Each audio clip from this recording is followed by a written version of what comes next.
और ये जो बबलू श्रीवास्तव है जी, ये लखनऊ यूनिवर्सिटी में पढ़ने वाला लड़का, ये दाऊद के पास कब गया था और ये फिर देश का सबसे बड़ा किडनैपिंग किंग दाऊद ने बनवाया या अलग से बनवाया? दाऊद ने बनवाया। देखिए वैसे तो ये शुरू में इनका जब इसने यहाँ शुरू किया था, दिमागी आदमी था, राजू भटनागर का साथ मिल गया, तो ये अपने दिमाग से शुरू में छोटी मोटी किडनैपिंग यहाँ की, फिर ये नेपाल चला गया। नेपाल में मैंने वो इंसिडेंट बताया था कि उस इंसिडेंट के बाद इसको दाऊद इब्राहिम ने दुबई बुलवा लिया। फिर ये बड़े लोगों से वसूली करने के लिए बहुत बड़ी बड़ी किडनैपिंग इसने मुंबई में की है।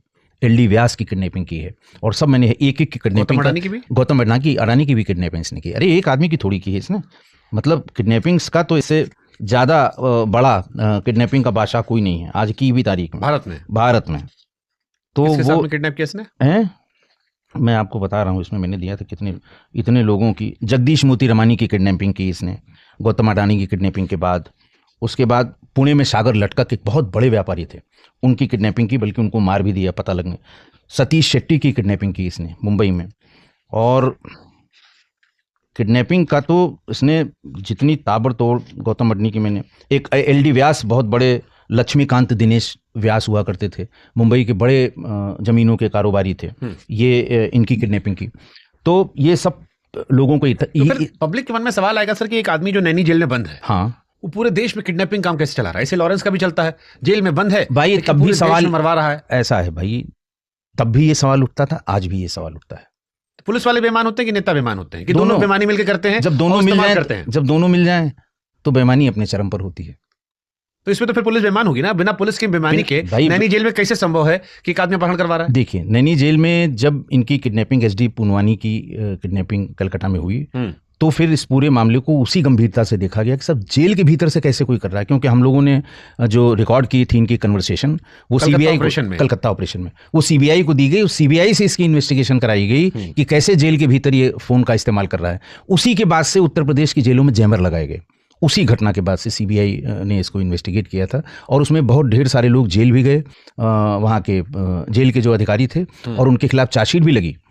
जिन जिन लोगों ने अलाउ कराया था वहाँ पे, या जिन जिन का सीबीआई इन्वेस्टिगेशन में नाम आया, उन सब के खिलाफ चार्जशीट गई, सस्पेंड किए गए वो, और उसके जेल के बड़े पदाधिकारी सस्पेंड हुए थे इस मामले में। बबलू को भी दाऊद इब्राहिम ने सिंगापुर से गिरफ्तार करवाया था। हाँ, बबलू को उसने, क्योंकि उनके फाइनेंसर्स को उठा रहा था, एक एक करके ऐसे लोग। देखिए, जब अदावत हुई तो कोई बहुत फर्क नहीं पड़ा दाऊद के ऊपर, तो इन लोगों ने बैठ के कहा कि जब तक उसको पैसा यहाँ से मिलता रहेगा उस पर क्या फर्क पड़ेगा, देने वाले दे रहे हैं। तो इन्होंने टारगेट किया कि कौन कौन, क्योंकि पैसा वसूल के देने वाले यही लोग थे, छोटा राजन और बबलू श्रीवास्तव और जो ये पूरा गैंग था, यही लोग पैसा पहले वसूल के और उसको बॉस को दे दिया करते थे, दाऊद को।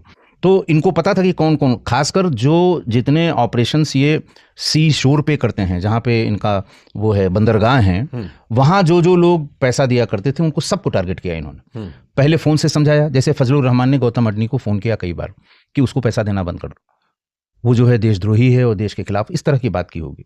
अच्छा, ये व्यवसायी थे, इनको लगा कि भाई हमारा माल वहाँ से दुबई से चलता है, यहाँ तक आता है, अगर ये साथ नहीं देगा तो ये चल ही नहीं पाएगा 20 जगह।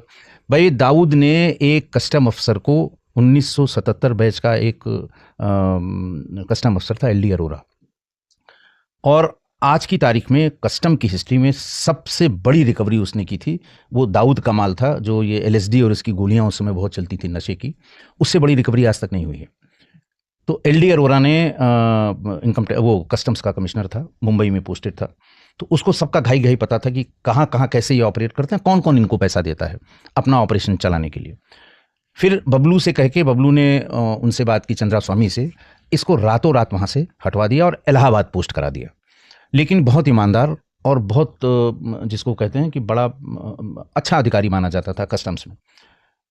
तो वहाँ के जो लोकल लोग थे, जो उस चेन में थे, जैसे इनकी टीम रही होगी, 4 से 10 लोग रहे होंगे उसमें जिनसे ये काम कराते थे, तो जो टीम के लोग थे वो उनका काम नहीं रोका, क्योंकि यहाँ फ़ोन से ये उनसे संपर्क करते थे कि सर बताइए कैसे है, तो ये फ़ोन से बताया करता था।